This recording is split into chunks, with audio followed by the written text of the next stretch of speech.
How's it going, Edgy? I'm just having a good time. I just went. I was gonna eat after, then we switched, but I just went and got some Chinese food. So if I fall asleep in the middle of this, it's because of The Chinese food. itis kicks in, eh? The itis kicked in. Yeah, yeah. Oh, it's all good. Oh, when was the last time you had Chinese food? Uh, I don't know. Maybe I don't know. Maybe like a month ago now. I have for a Did bit. I you crave it fall all the asleep right away? time.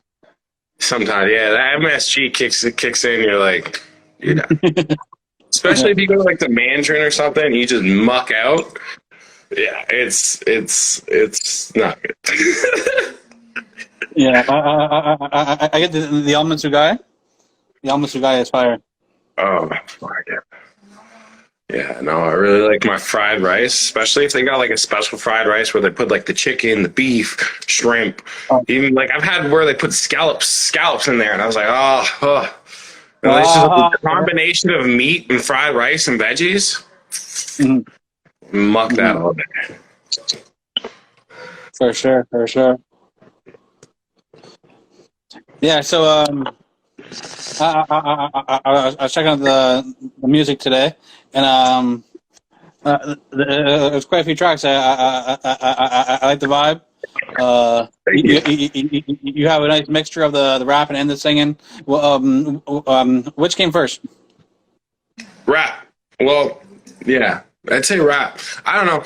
When I was a little kid, I used to love to try to like sing or like memorize songs or just like music's always been a thing to me. So then, but I didn't have a good singing voice. I was like, yo, I sound like shit. I was like, no, I can't really be doing this. But then, like one day, there was like I can't remember the name of the contest, but like I think YTV or like one of those shows back in the day that we used to all watch. They put on this contest, and it was like a next up or you're the star or something like that. Yeah, And I was like, you know what? I'm actually gonna apply to this. I'm gonna see if I can, make it on there. So I practiced one song, thinking that would help.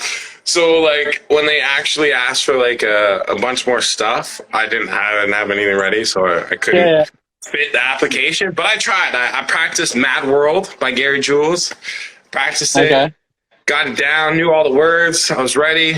Didn't go anywhere with it. And then I was like, you know what? Maybe that's not my thing. And then I got really into like rap, like really heavily into like just trying to use it as an outlet to poetically just express myself or like describe what I'm going through, right? So Yeah. I don't know. I was on my way from London to Hamilton, sat in the back of an SUV where my dad and his buddy were driving, put on Mac Miller's Day One instrumental, and just started writing to it. And then I created my first song, and I was like, "Yo, maybe I actually got something here." And then I showed a few people, and Day they're like, one, "Oh, eh? that's really good." Yeah, Day One, of course, of all things, right? Now I'm part of All Day One, right. so like, it's all a cycle. I feel like everything just Yeah. comes full circle throughout everything I do, like Yeah, I find everything. yeah. Everything happens for a reason. Like, Right? Oh, 100%. So I wrote my first song. A bunch of people really liked it. I was like, I'm going to keep going with this. And then just built up a bunch of stuff and started working heavily, learning my craft, practicing this, practicing that, learning how to become a better lyricist, better flow, better rhythm, very freestyle cool. better. So I didn't just say the same shit over and over again. Yeah, yeah. Right? So like when a lot of people start they'll have like a certain flow, Yeah. they'll pick it up from one artist, but as you become more of an artist, you develop more I skills. use, yeah. You take things from other people. But like me, when I first started trying rapping, my flow was very Ice Cube ish. Yeah. Was there something for you that was like I'd say either like I was really close to like Mac Miller or like just because he was a huge inspiration of mine, or like I yeah, had a lot of people saying I had like a Snoop Dogg flow. It was kind of weird, and I was like, all right, like you kind of sound like Snoop. I'm like, I don't hear it, but all right. So yeah, I kind of feel that like you do start off with like this flow that's just based yeah, off of your idols, and then you like build exactly. and keep it unique into your own thing. That's why I feel like I'm a very versatile artist. So like I like to consider myself one of the most versatile artists out of Hamilton because no matter what beat you give me or whatever track you put me on, I can flow to it or I can create a flow that will like cadence it very well. I don't know Well, what I do, but I just do it. it all comes in the name, right? Man of skill. Yeah, dude. Like that right there, and that name in itself. I love it. It's very hip hop because like in hip hop, you feel like you gotta be the best. Like Yeah. like every MC. Like so, to call yourself man of skill. It's like yo, like I'm a man of like of the skill right there. I definitely like the name. So how that name come about? So that origin of that, I love how you asked for that. So the origin of that is it's actually like my buddy 23 Don, my buddy Alex, he came to me and he was like, yo, hey, I don't know, we were talking about rap one day and he was just like, yo, my buddy's rapping or whatever, and he's got a dope ass name. He loves Star Wars, and his first name's Luke, so he goes by Luke Flywalker. I was like, yo, that's catchy as shit. I like that. I was like, what he did was he took something that was like from his childhood, nostalgic to him, and he incorporated into his rap. And I was like, well, what's super nostalgic for me? And I was like, Superman. I fucking love Superman, man. I was like, that's my shit. So I was like, well, he's the man of steel. I could be the man of skill because I'm a man of many skills. I got many talents, many trades. I've done lots of different things. So I was like, well, let's roll with it. So I came up with man of skill, and then it just stuck, man. Like people call me Skills, people call me Moss. People just be like, yo, Skills. I'd be like, yo, what up? So I love it. It's its own thing. It's just become who I am. It's my own brand now. It's like my character, as you can call it. So I love it. It's really inspiration from a lot of Superman, Man of Steel, and then just being a man that I've had so many things under my repertoire, so many things I've done from jobs to like music to just drawing to everything. So like people would be like, yo, fuck, I didn't know you could do that. I'd be like, yo, I got a lot of skill. You'd be amazed at what I could do. Or like people would be surprised when I pull out things.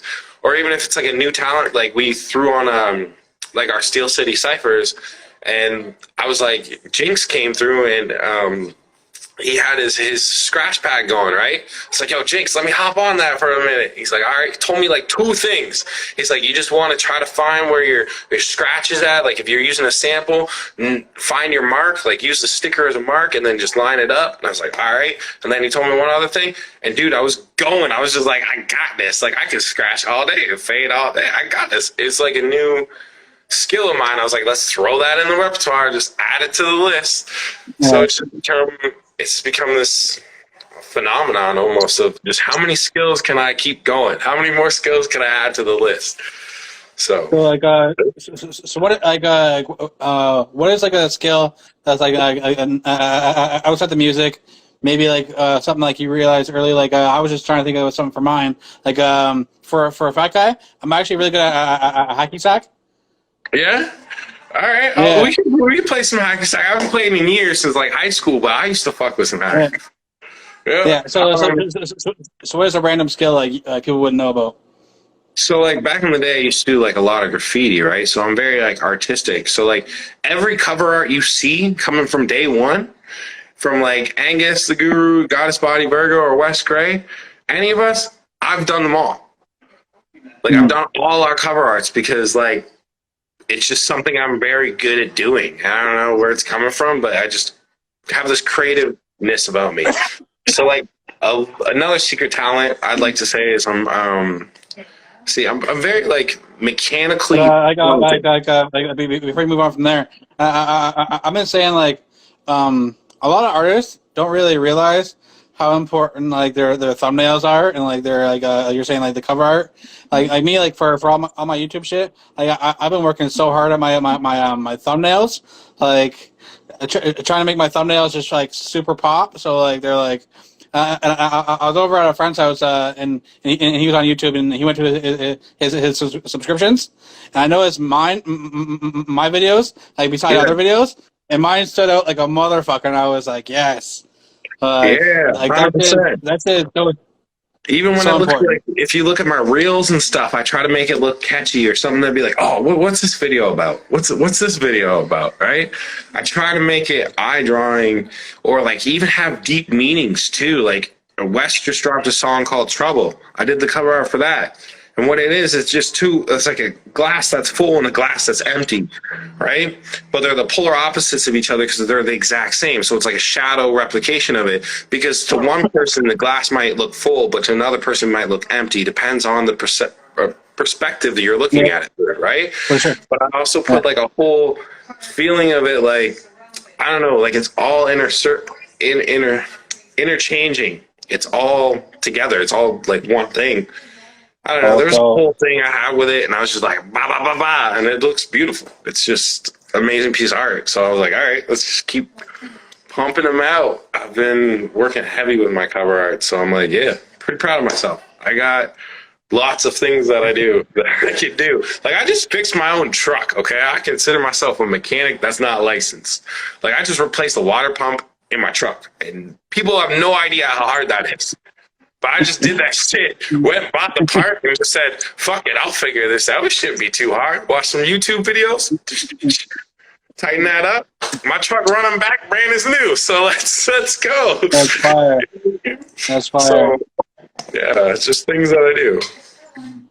Fucking yeah, like look things up on YouTube has like changed like everything. Oh Like yeah. be like, oh Oh shit, yeah. I don't know how to do this. Just look it up on YouTube. You know. Yep. Exactly, man. Like you'd be amazed at what you can actually teach yourself. I think COVID opened that door for a lot of people to realize that they can do a lot of things themselves. They don't need other people. It's not that hard. So Like yeah. Like I mean I have a classic video like how to be fat and like I mean I'm like because like I one time like when I first made that video I was like I need to do some how-to videos and I was like well what am I good at you know like I'm pretty good at being fat. I've been fat for many years you know so like I was like maybe I'll try that one. Yeah. Yeah, whatever works, or whatever like you feel is like connected to you. You know what I mean? Like if it's in tune with you, you're gonna make some Right. great content. But if it's something that you have no care about, no draw to, you're gonna make the shittiest content. It's gonna suck. You're gonna be like, why the hell did I do that? It's gonna be crap. But Oh if yeah. you actually have like a passion for it, even just being fat, you will create some awesome content because you put a lot more energy or effort into it in a sense. It's weird. It's hard to like explain, but when you do it, you really No. understand it. Yeah. You know? So how to or you start off with from day one, or did you join? Yeah, Wes joined me into that. It was originally just Wes and Gary, and then Wes got me onto it because he was like, "Yo, I like your vibes, I like your message, I like your energy, I like what you're about. Come be a part of day one." And I was like, okay, I'll join the team. If y'all really about this, I'll join the team. And why that was because I had a team before, like a group of guys that were all like a couple other artists and stuff. And we were all trying to get our names out there and help promote each other. But I felt like it wasn't like a real team effort. Like not everybody was really in it for everyone, right? They were more in it for themselves to see what they could kind of do for themselves. No hate towards them. It's all love still. But like I had to like distance myself and realize that like the only person that really got my back in this industry was me. So fuck it. I'm just gonna keep putting it in my work. I'm gonna keep pushing myself and pushing myself. But if it wasn't for that group, I wouldn't have dropped a bunch of songs. Like I was only sitting on like one or two songs at the time because I was a perfectionist with my music. It had to be perfect before I released it. It has to sound just like this or else it's not dropping or it's missing this or it sounds off in this one part.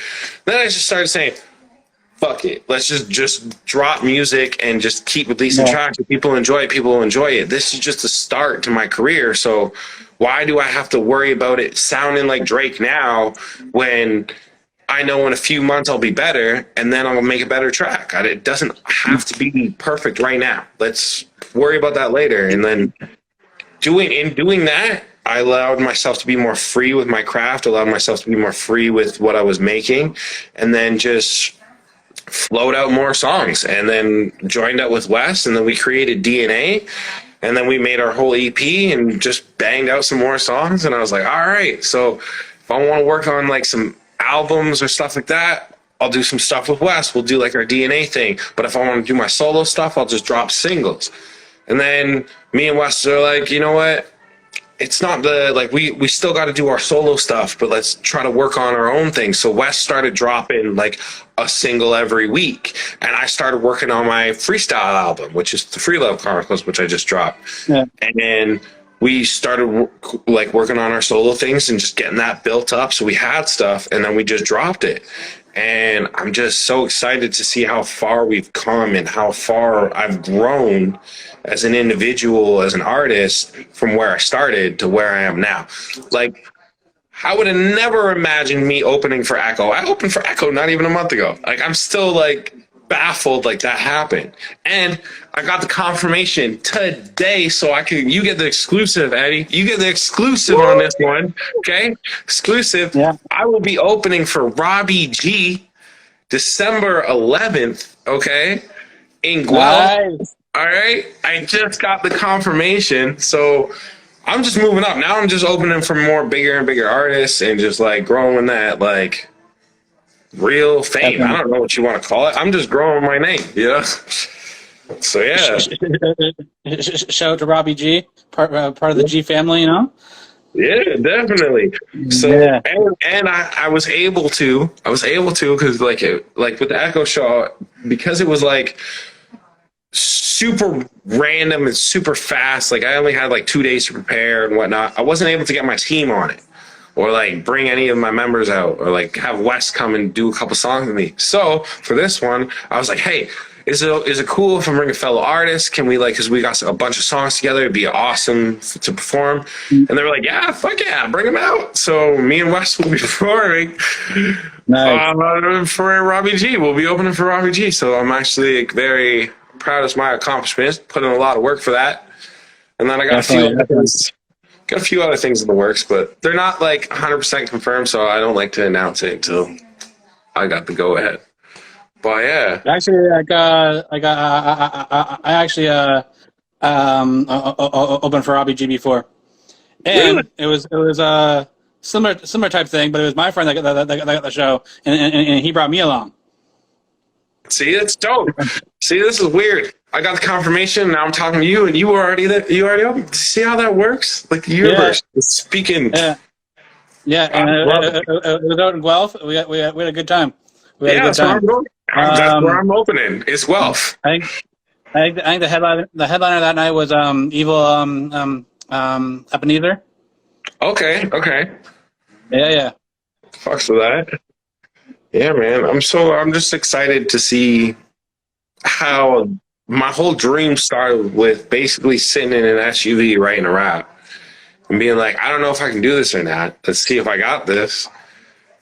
And it just flowing to where I am now, where I've got amazing songs out that are like one of a kind songs that I love, that are like great messages, great meanings behind them. I don't swear in any of my raps. I like keep everything clean. I try to just do as much as I can. That's just me, without other people being like, oh, you got that from this guy. You got that from this person. You're just doing this. No, I'm a man of skill. Moss has got his own stuff going. Right? Like, I got my own shoe line, okay? Eddie, I have my own shoe line.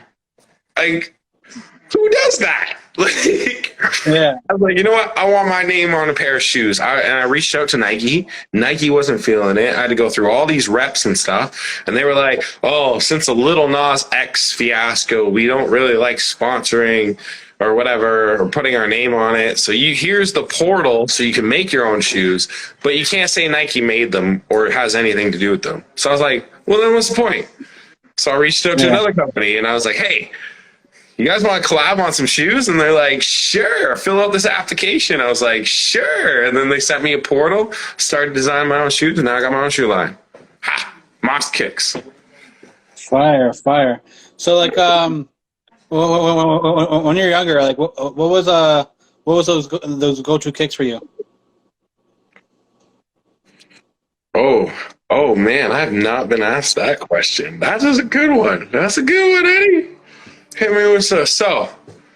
You're gonna be amazed because all I wear now is like Jordans. That's all Okay. you'll ever catch me in a pair of Jordans. But back in the day, I was a skater kid. Okay. Okay. So what I was rocking was Airwalk? if I wasn't and once, if it wasn't the and once, I was rocking the freaking Airwalks, okay? Airwalks Airwalk. and Yes, and yes. I ones. had a pair of Okay? those. Airwalks and ones. And then if I could afford it, or if I had like, but every time I could afford it, I'd get like nice pair of DCs, but I never want to skate them because I always didn't want to fuck them up because they were like Yeah. super rare for me to get a pair of those. But the Airwalks, I didn't care. We can go get those for like 20, $30 at like Payless Shoes and just kill Yeah. the fuck out of them, right?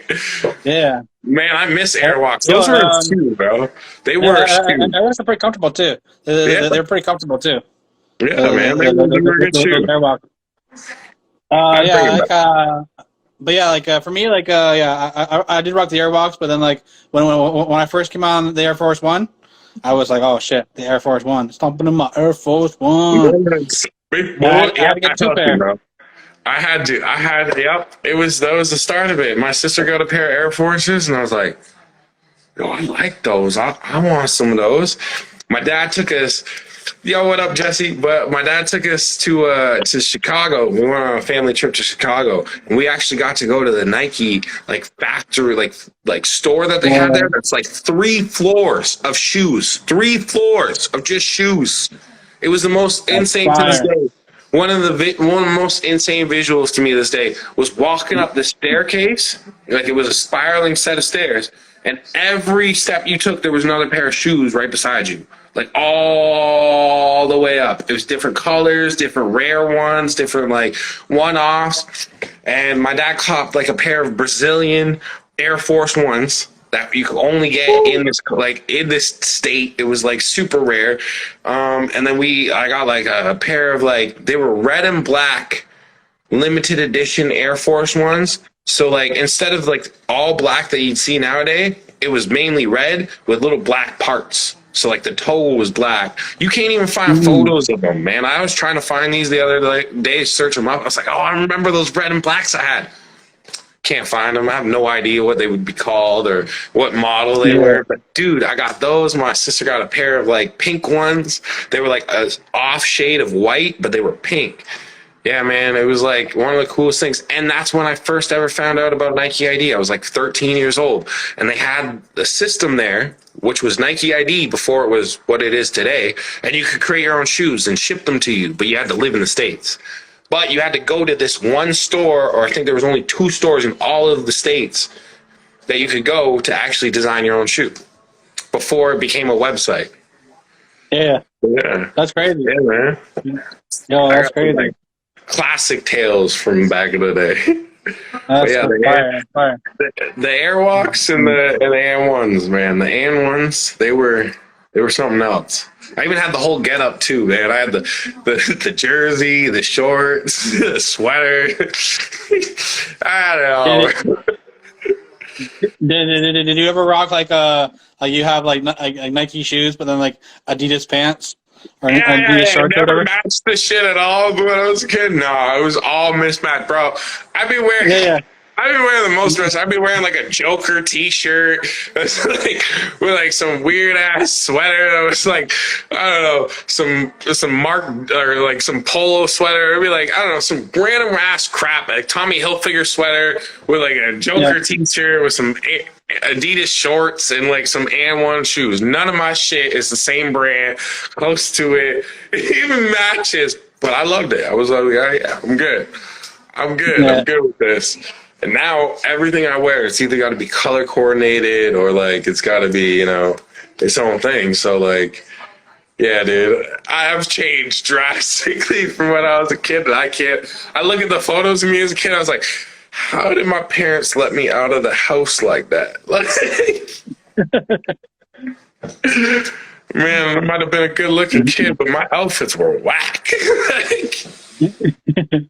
You know what? I actually I look at my pictures when I was a kid, and I was like, I asked my mom. I was like, "Yo, who picked up this sweater?" Because I'm like, "This shit's fire." I'm looking at pictures of me when I was like a little kid. I'm like, obviously, I didn't pick up my shit. Like, I was way too Yeah. young. But I'm like, "Yo, I'd rock that shit today." Like, because like some of Oh, the shit I dude. was like, I asked my mom, and she's Straight like, "Oh up. yeah." She picked up that sweater and like all that shit. And I was like, "Okay, that's Yeah, dope." I'd see some family photos of like some outfits that like were totally bought from like for Christmas gifts or something. I'd be like, yo, that shirt was not. Whatever happened to that shirt? I like that one. Or like, oh man, where'd that hat go? I like that hat. Damn, I don't know what I did with that. There was so much stuff I had. I was like, dang man, there's some cool shit. Like I had a pair of Griffiths. He's a baseball player. I can never say his name Yeah. right. But I had a pair of his Nike shoes. No one even knows what those are. I had a pair because my dad was just like, I don't know. He had his buddy had a bunch of them, so he's like, here's a pair for your son.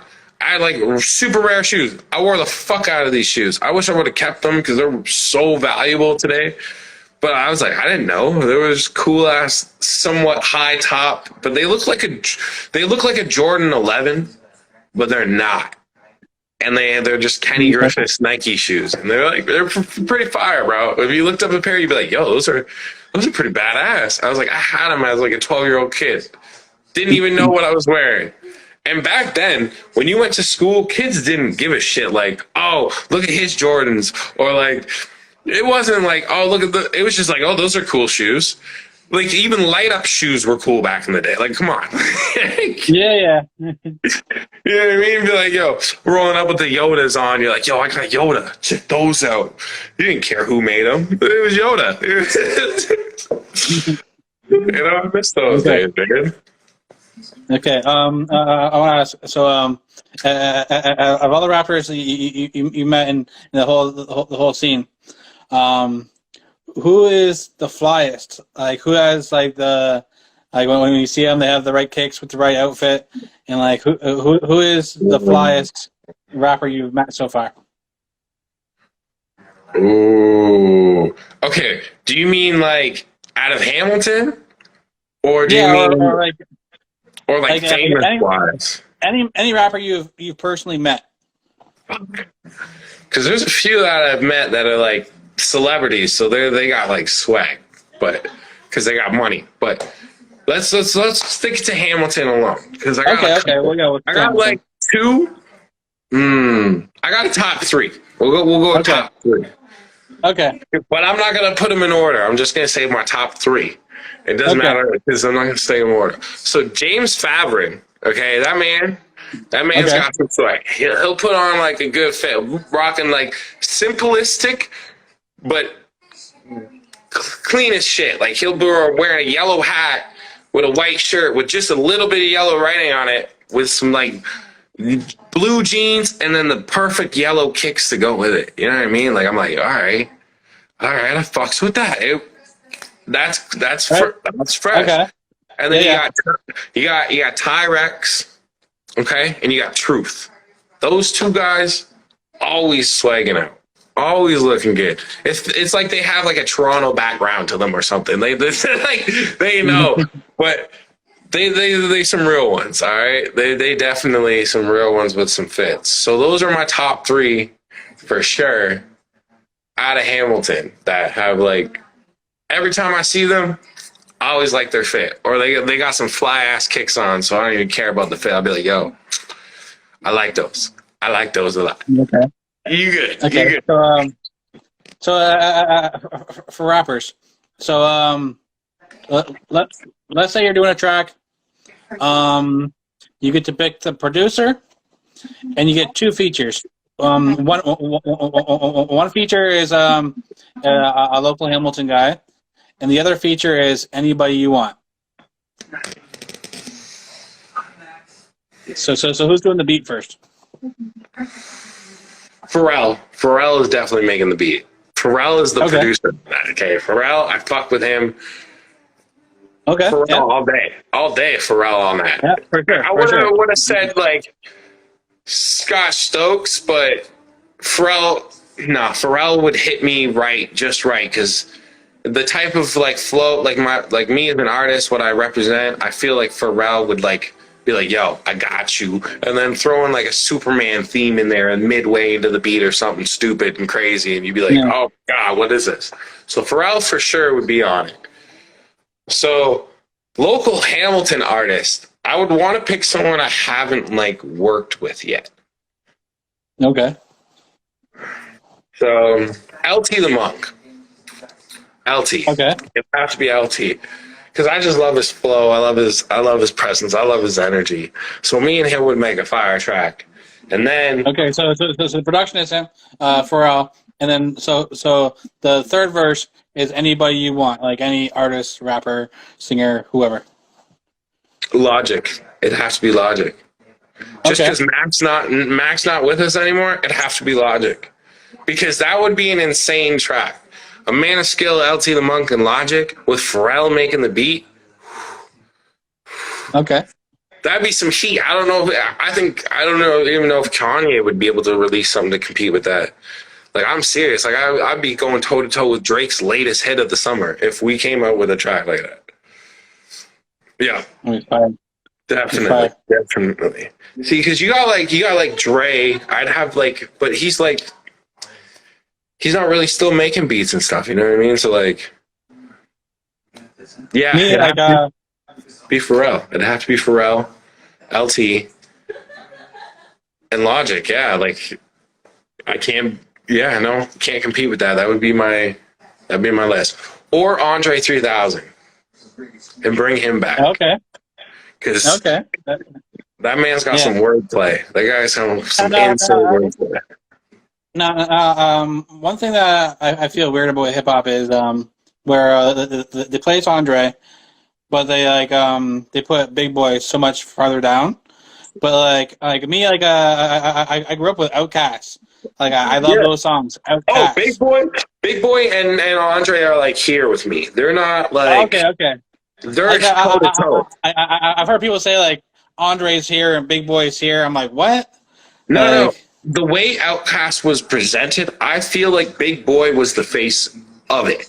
To be honest, I really do feel like he was the big face of it, and brought the hip hop aesthetic to it. What Andre did was bring a little bit of R&B, but soul and a little smootherness to it, right? But also bringing in like a bit of street culture and a bit of other things.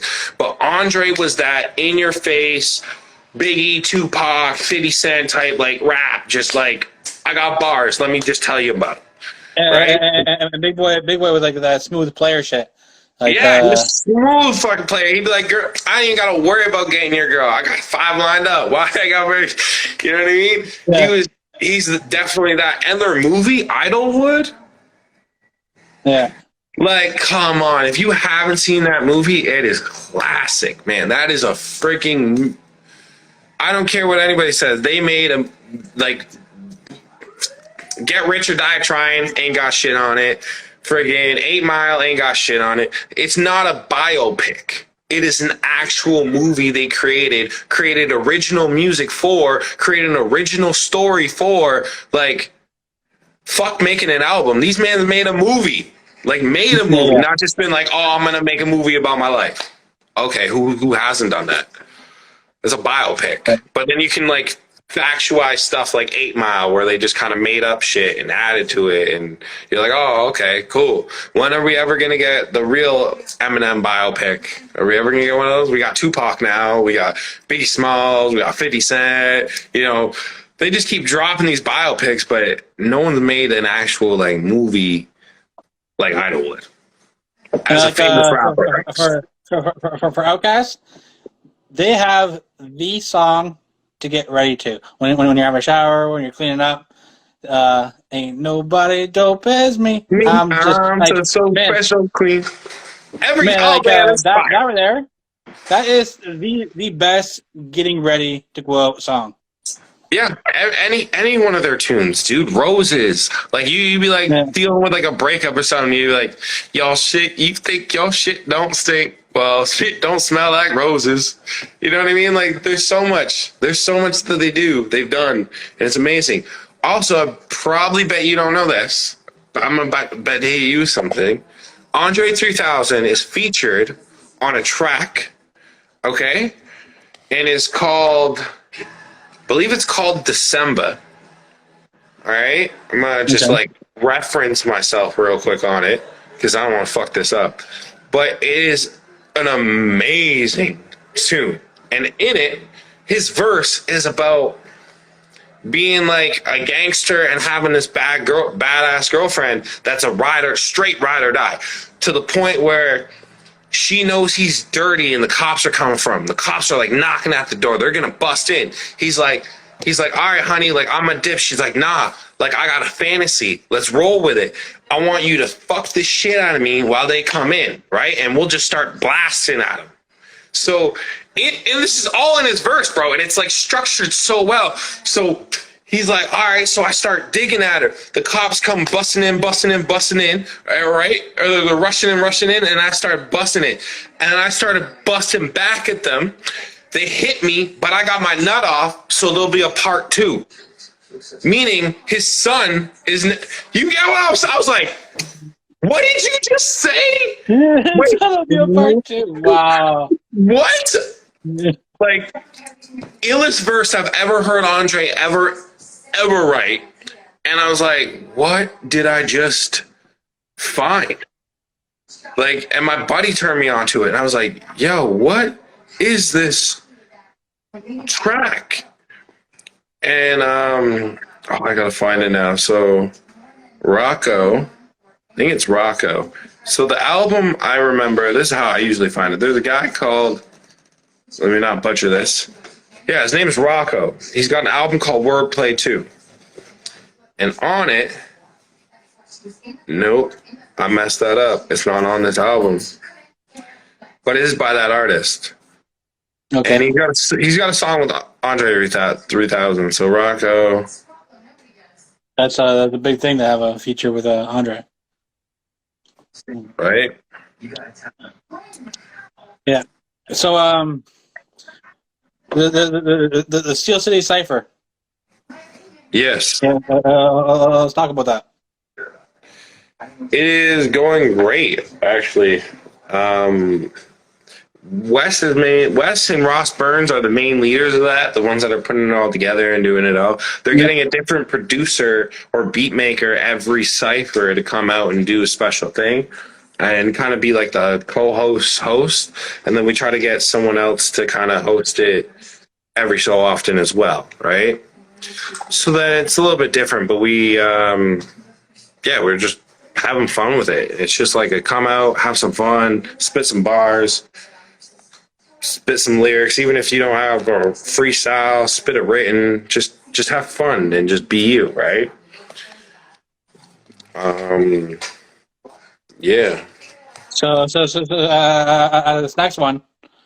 So Eddie G will be there. Okay. All right. It's the Red Hill one. Mills Grills is the one is the producer for this one, and it's going to be awesome. I might have to work. I'm not sure yet, so I'm like trying to get off work for that day, but I already had taken off so many days. It's hard for me to get more off. But you know, we're getting there.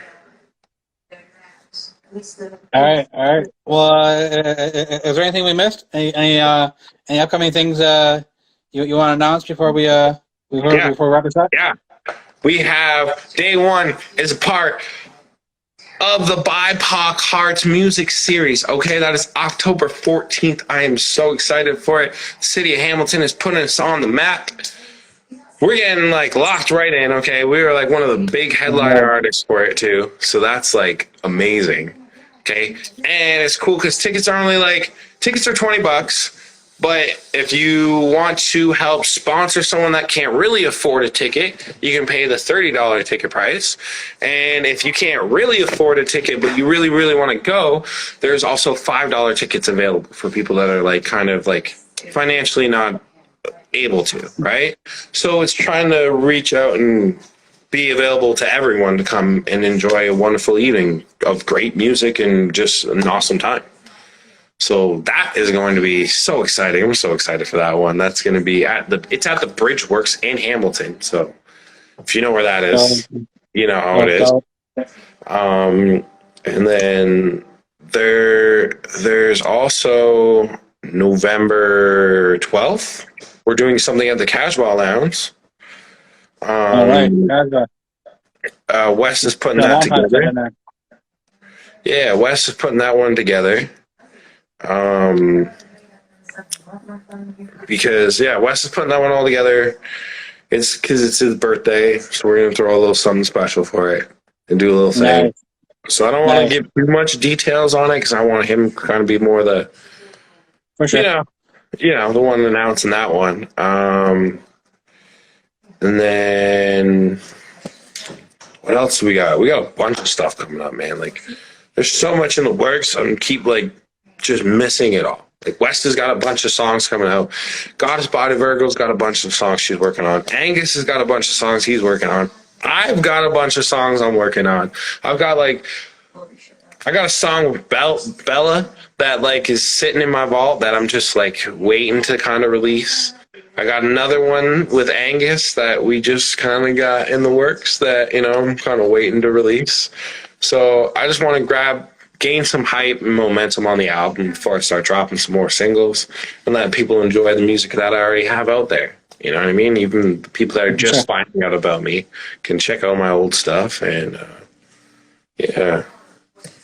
Awesome. So I'm excited.